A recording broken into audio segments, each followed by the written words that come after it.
2022 ఈ సంవత్సరం సిద్ధు జాతకాన్ని తెలుగు సినిమా ట్రెండ్నే మార్చేసింది.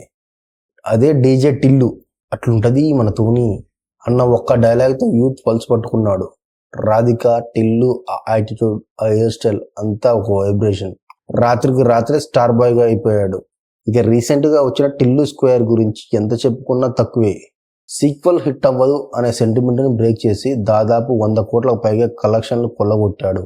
ఒకప్పుడు 10,000 కోసం కష్టపడ్డ కుర్రాడు ఇప్పుడు 100 కోట్ల హీరో. సిద్ధులో నాకు బాగా నచ్చే విషయం ఏంటంటే తన నిజాయితీ. రీసెంట్గా జాక్ అనే సినిమా అవుట్పుట్ సరిగ్గా రాలేదని, నిర్మాతకు నష్టం రాకూడదు అని తన రెమ్యూనరేషన్ వెనక్కి తిరిగి ఇచ్చేశాడని టాక్. సక్సెస్ వస్తే పొంగిపోవడం, ఫెయిల్యూర్ వస్తే నిర్మాతను వదిలేయడం కాకుండా బాధ్యత తీసుకోవడం అనేది నిజమైన స్టార్ లక్షణం. హీరోతో మొదలై చిన్న చిన్న వేషాలు వేసి తన కథలు తానే రాసుకుని ఈరోజు టాలీవుడ్లో హీరోగా ఎదిగిన సిద్ధు జొన్నలగడ్డ జర్నీ మనందరికీ ఇన్స్పిరేషన్. మన టైం ఎప్పుడు వస్తుందా అని వెయిట్ చేయడం కాదు, మనమే తెచ్చుకోవాలి అని నిరూపించిన మన స్టార్ బాయ్కి ఎస్ఆర్ మూవీ వెబ్స్ తరపున, మన సబ్స్క్రైబర్స్ అందరి తరపున హ్యాపీ బర్త్డే సిద్ధు జొన్నలగడ్డ. ఇలాంటి మంచి మంచి వీడియోస్ కావాలంటే మన ఛానల్ ఇప్పుడే సబ్స్క్రైబ్ చేసుకోండి. ఇంకో మంచి వీడియోతో మీ ముందుకు వస్తాను. అప్పటి వరకు బై బై.